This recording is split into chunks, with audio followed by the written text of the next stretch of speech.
life, liberty, and the pursuit of happiness.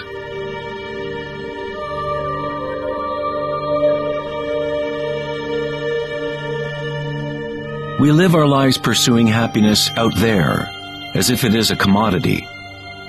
We have become slaves to our own desires and craving.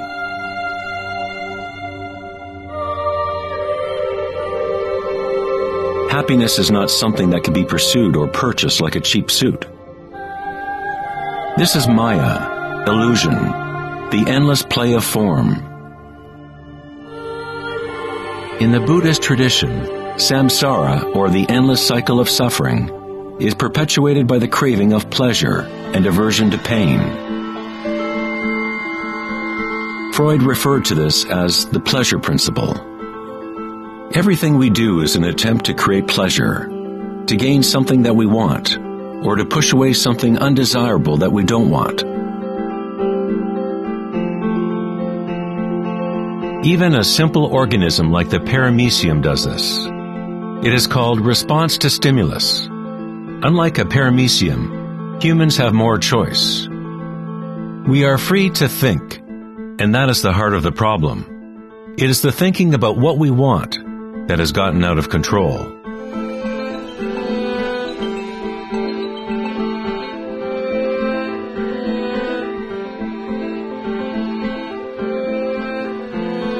Safety systems armed. 10, 9, 8, 7, 6, 5, 4, 3, 2, 1, 0, and liftoff of Endeavour, going where east and west do meet at the International Space Station. The dilemma of modern society is that we seek to understand the world not in terms of archaic inner consciousness, but by quantifying and qualifying what we perceive to be the external world by using scientific means and thought. Thinking has only led to more thinking and more questions. We seek to know the innermost forces which create the world and guide its course. But we conceive of this essence as outside of ourselves, not as a living thing intrinsic to our own nature. It was the famous psychiatrist Carl Jung who said, "One who looks outside dreams. One who looks inside awakes." It is not wrong to desire to be awake, to be happy. What is wrong is to look for happiness outside when it can only be found inside.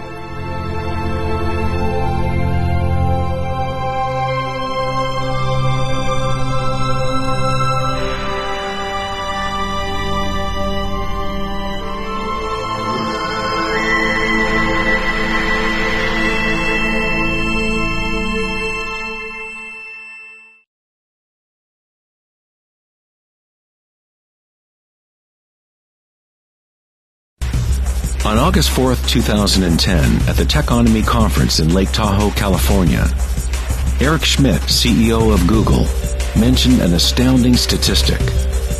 Every 2 days now, we create as much information as we did from the dawn of civilization up until 2003, according to Schmidt. That's something like 5 exabytes of data.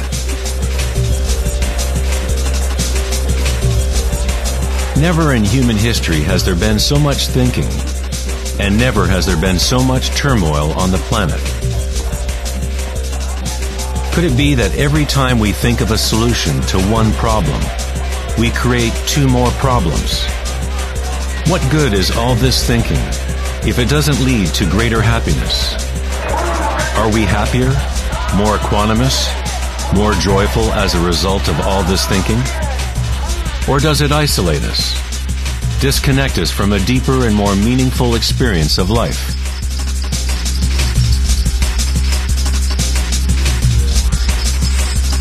Thinking, acting, and doing must be brought into balance with being.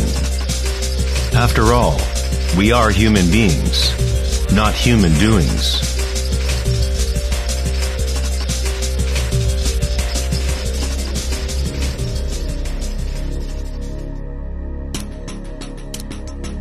We want change, and we want stability at the same time.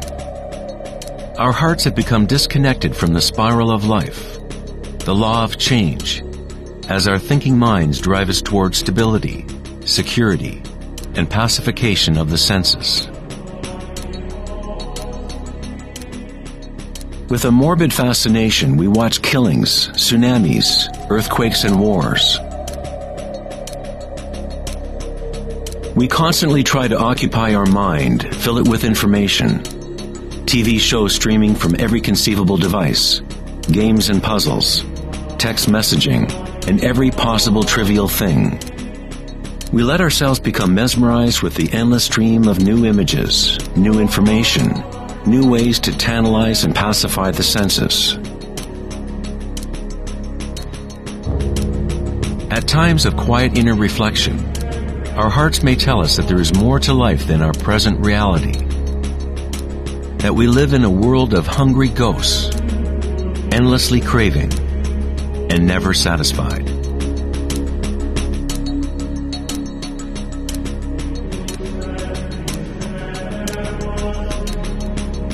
We have created a maelstrom of data flying around the planet to facilitate more thinking, more ideas about how to fix the world, to fix the problems that only exist because the mind has created them. Thinking has created the whole big mess that we are in right now. We wage wars against diseases, enemies, and problems. The paradox is that whatever you resist persists. The more you resist something, the stronger it gets. Like exercising a muscle, you are actually strengthening the very thing you want to rid yourself of. So then, what is the alternative to thinking? What other mechanism can humans use to exist on this planet?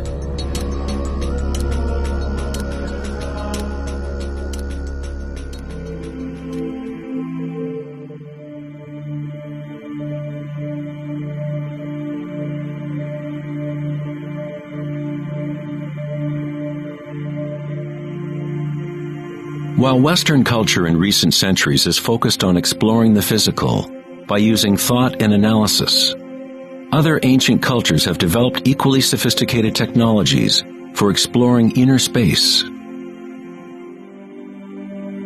It is the loss of the connection to our inner worlds that has created imbalance on our planet. The ancient tenet, know thyself, has been replaced with a desire to know and experience the outer world of form.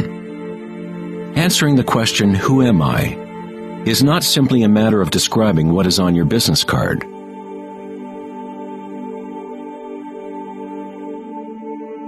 In Buddhism, you are not the content of your consciousness. You are not merely a collection of thoughts or ideas, because behind the thoughts is the one who is witnessing the thoughts.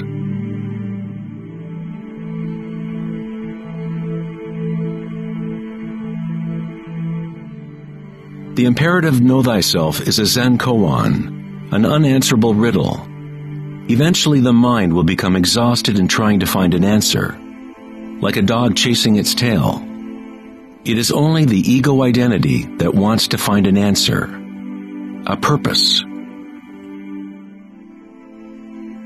The truth of who you are does not need an answer, because all questions are created by the egoic mind. You are not your mind.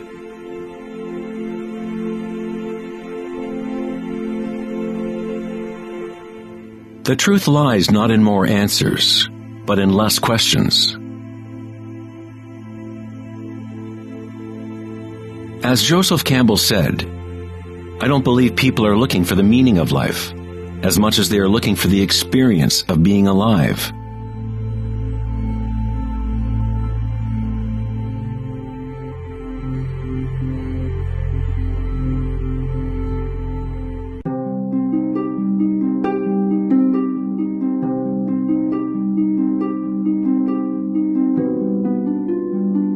When the Buddha was asked, "What are you?" he said simply, "I am awake." What does this mean, to be awake?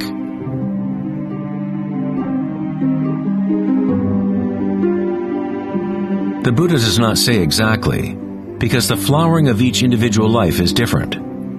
But he does say one thing. It is the end of suffering. Every major religious tradition has a name for the state of being awake: heaven, nirvana, or moksha. A quiet mind is all you need to realize the nature of the stream. All else will happen once your mind is quiet. In that stillness, inner energies wake up and work without effort on your part. As the Taoists say, Qi follows consciousness. By being still, one begins to hear the wisdom of the plants and animals, the quiet whispers in dreams, and one learns the subtle mechanism by which those dreams come into material form. In the Tao Te Ching, this kind of living is called Wei Wu Wei. Doing, not doing. The Buddha spoke of the middle way as the path that leads to enlightenment. Aristotle described the golden mean, the middle between two extremes, as the path of beauty. Not too much effort, but not too little either. Yin and yang in perfect balance.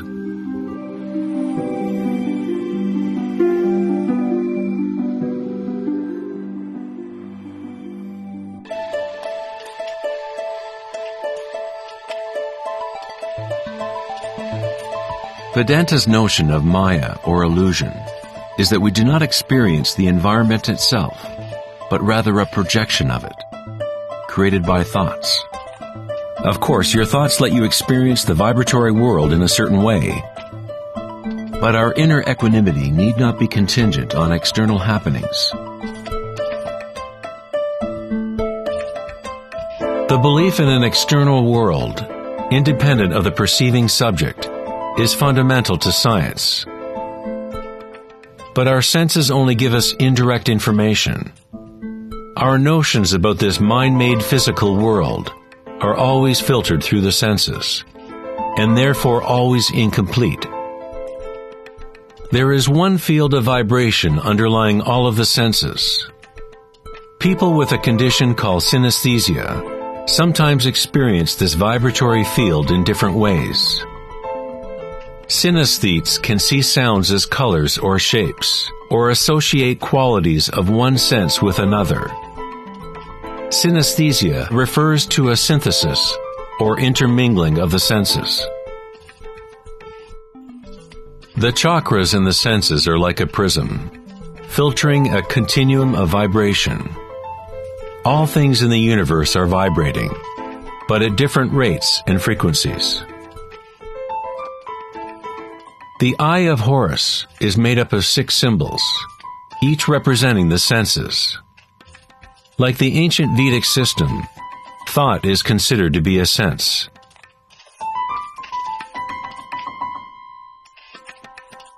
Thoughts are received simultaneously as sensations are experienced on the body. They arise from the same vibratory source. Thinking is simply a tool, one of 6 senses. But we have elevated it to such a high status that we identify ourselves with our thoughts. The fact that we do not recognize thinking as one of the 6 senses is very significant. We are so immersed in thought that trying to explain thought as a sense is like telling a fish about water. Water? What water?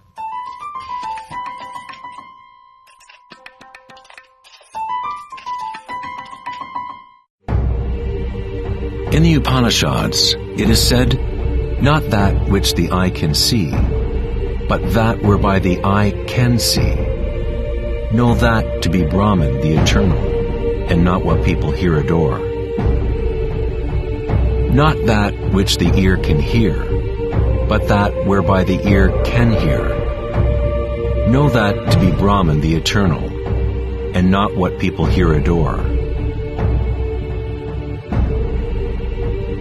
Not that which speech can illuminate, but that by which speech can be illuminated. Know that to be Brahman the eternal, and not what people here adore.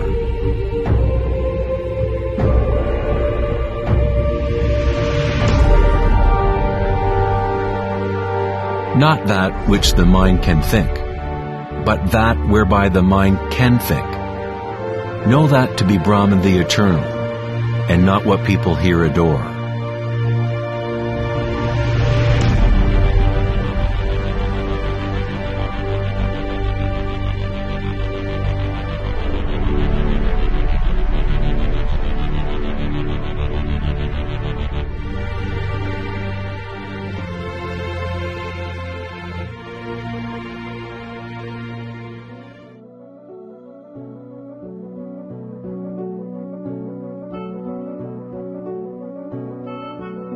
In the last decade, great advances have taken place in the area of brain research.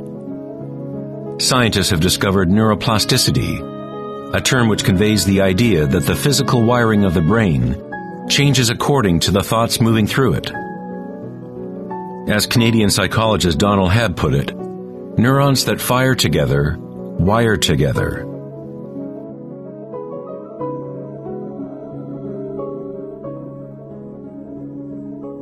Neurons wire together most when a person is in a state of sustained attention.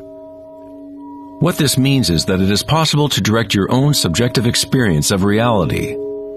Literally, if your thoughts are ones of fear, worry, anxiety, and negativity, then you grow the wiring for more of those thoughts to flourish. If you direct your thoughts to be ones of love, compassion, gratitude, and joy, you create the wiring for repeating those experiences.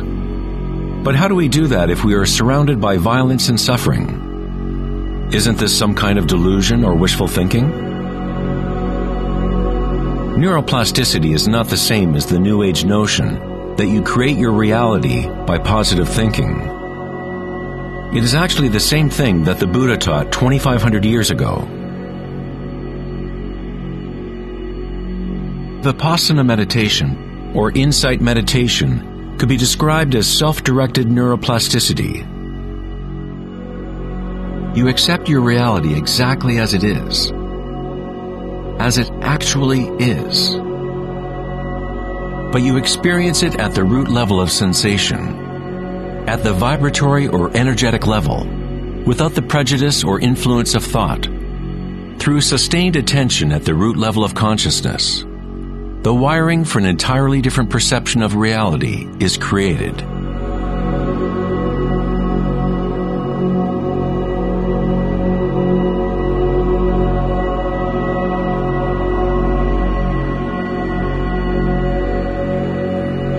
We have got it backwards most of the time. We constantly let ideas about the outer world shape our neural networks. But our inner equanimity need not be contingent on external happenings. Circumstances don't matter.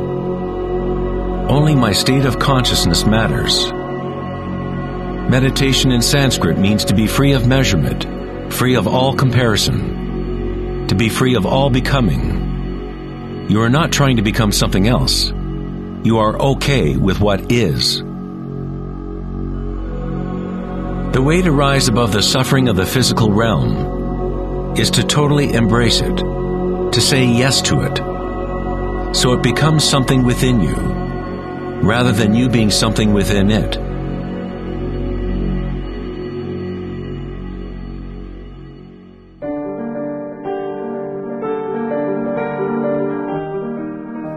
How does one live in such a way that consciousness is no longer in conflict with its content?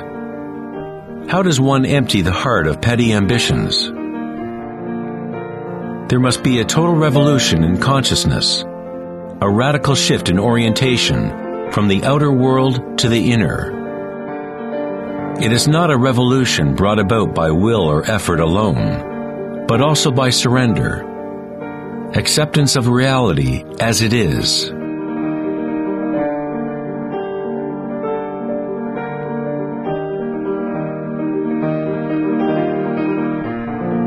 The image of Christ's open heart powerfully conveys the idea that one must open to all pain.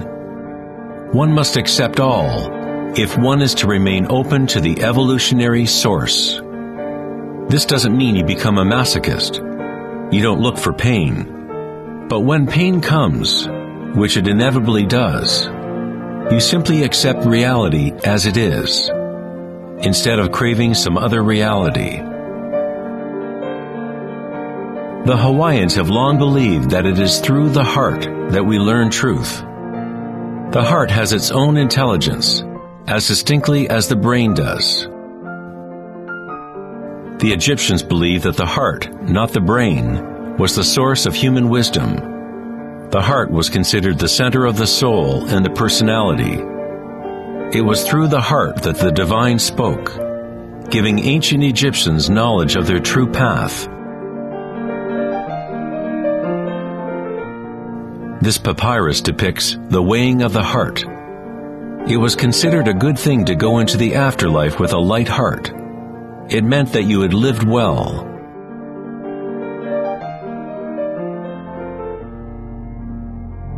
One universal or archetypal stage that people experience in the process of awakening the heart center is the experience of one's own energy as the energy of the universe.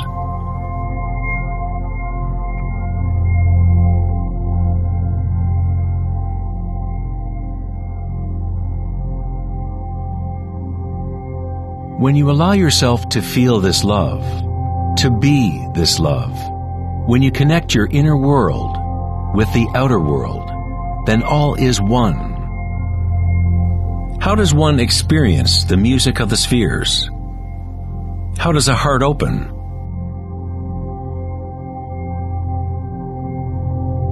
Sri Ramana Maharshi said, "God dwells in you, as you, and you don't have to do anything to be God-realized or self-realized. It is already your true and natural state. Just drop all seeking, turn your attention inward, and sacrifice your mind to the one self, radiating in the heart of your very being. For this to be your own presently lived experience, self-inquiry is the one direct and immediate way."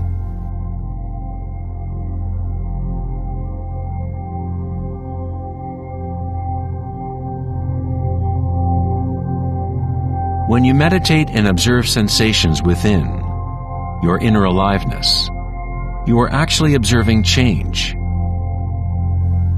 This force of change is the arising and passing away as energy changes form. The degree to which a person has evolved or become enlightened is the degree to which one has gained the ability to adapt to each moment, or to transmute the constantly changing human stream of circumstances, pain and pleasure, into bliss.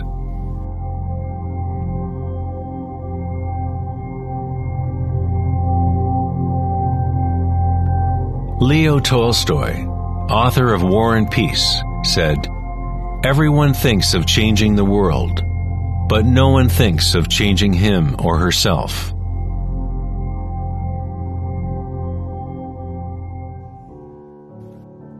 Darwin said the most important characteristic for the survival of a species is not strength or intelligence, but adaptability to change.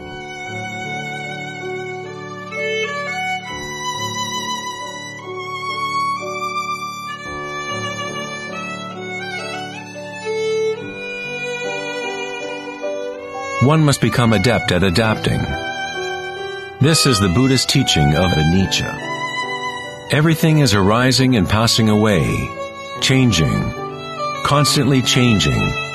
Suffering exists only because we become attached to a particular form.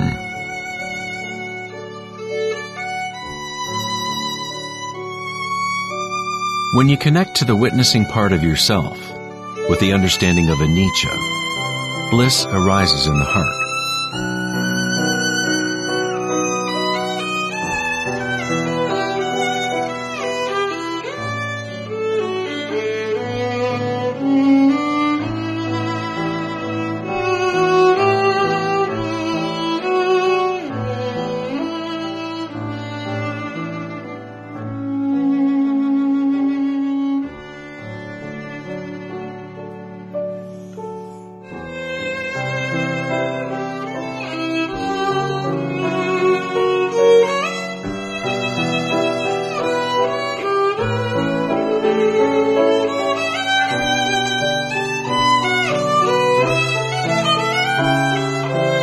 saints, sages, and yogis throughout history unanimously describe one sacred union that occurs in the heart. Whether it is the writings of St. John of the Cross, Rumi's poetry, or the tantric teachings of India, all of these different teachings try to express the subtle mystery of the heart. In the heart is the union of Shiva and Shakti, masculine penetration into the spiral of life, and feminine surrender to change, witnessing and unconditional acceptance of all that is. In order to open your heart, you must open yourself to change. To live in the seemingly solid world, dance with it, engage with it, live fully, love fully, but yet know that it is impermanent, and that ultimately all forms dissolve and change. Bliss is the energy that responds to stillness. It comes from emptying consciousness of all content. The content of this bliss energy born of stillness is consciousness, a new consciousness of the heart, a consciousness that is connected to all that is.